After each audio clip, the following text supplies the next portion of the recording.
Explore the risky intersection of intoxication and consent. What legal pitfalls await when alcohol blurs the lines? Can one truly consent if impaired? Uncover the dangers, protect yourself, and stay out of trouble. Watch as we navigate the delicate balance of legality and liability in the realm of consent.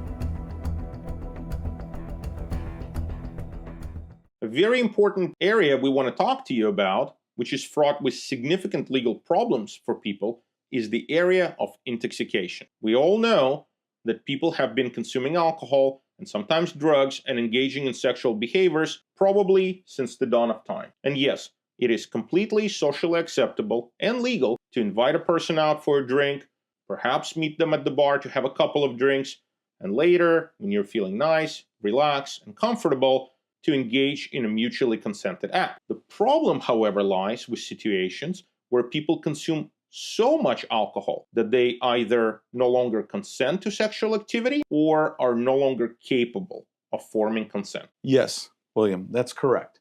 Under California law, there's a point where you're so intoxicated that you cannot consent to a sexual act. And so as a person, you have to be cognizant of who you're with and their condition. If you think somebody is so intoxicated they can't realistically consent, then you do not have consent and you should not go forward. It goes back to the same thing that we've been talking about on other videos. Be a human being. Understand where somebody's coming from. We had a case where I talked to somebody just recently where he met a woman in a bar and they both were extremely intoxicated. And they went to the bathroom and had sex in the bathroom at the bar. Afterwards, the woman came out and she was so drunk, all of her friends said, "Well, what were you in there? Why were you there so long? What were you doing?" And she basically admitted to her friends that she was having sex. Well, all of her friends were just shocked. And they said, "Well, you're so drunk, you can't consent to that." They called the police. And this guy wound up being arrested for rape, for an act that happened in a bar, as unseemly as that might seem. But you can't consent. You can't go to that ninth degree. You have to understand limits. Nowadays, it's so easy for people to make accusations. They have misinterpretations. Men, women, everybody's more empowered today. They understand the ramifications of that. People are not silent. They've been trained to speak up, so you have to act accordingly. I think that's true, Roland. And I think that it's very important in today's society to understand that alcohol is no longer a simple defense. That you can't just say, "Oh, I was so drunk, therefore there is no criminal liability for me." I think that today, in 21st century, in modern times, that claim is going to be seriously scrutinized. And only cases where you truly were so incapacitated, so intoxicated, that you could not form requisite criminal intent would be the ones where the defense would work. And then even not in most of them. It would really depend on the circumstances. Yes. And it's not just alcohol. It's marijuana. It's drugs of any kind. You have to be cognizant. If you're using any kind of substance that alters your personality or state of mind or alters the other person's, the danger is even greater on drugs because people don't understand the potency and how it acts on people. Some people could take 3 puffs of marijuana and they're going to be as high as a kite. And they don't have the capacity to consent. And they might do things they wouldn't normally do. So you have to be cognizant of everything that you do that involves substances. Let me ask you a related question, Roland. And this is kind of an interesting one. Okay. What if people decided to get really high and then have sex? Like they discussed it in advance.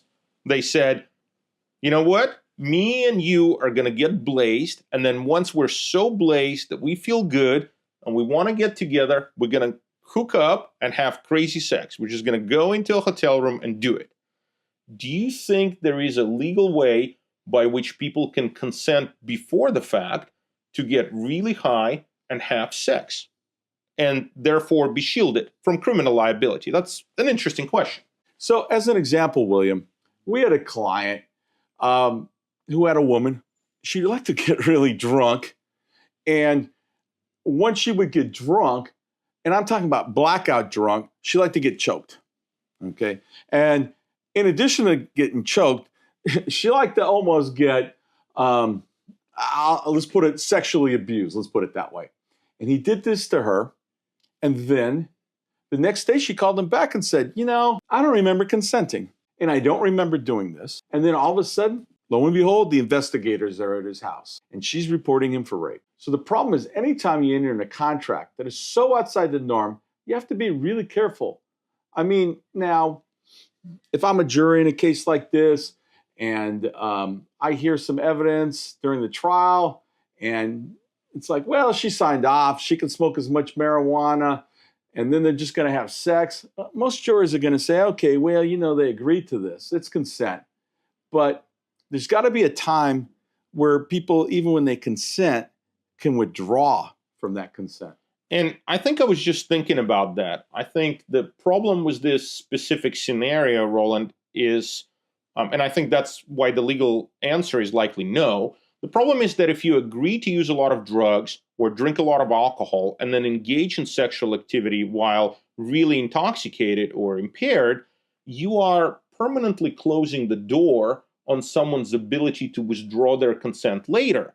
And so I don't think the law permits that. So I think the answer likely would be no, you cannot do that. You cannot agree to that ahead of time, although obviously it would be ultimately a question for the jury, and the jury can always nullify, which is where the jury decides to do the right thing based on the circumstances, even when it's contrary to the law or what the judge is telling the jury to do. But personally, I wouldn't count on that because it's unlawful and it's illegal, even though some juries do it. And also, you know, if it's a contract to participate in an illegal activity, which some drugs are, then that contract would just be null right on its face, and it really wouldn't be valid. Because you can't enter into a contract to participate in illegal activity under the law. Not at all.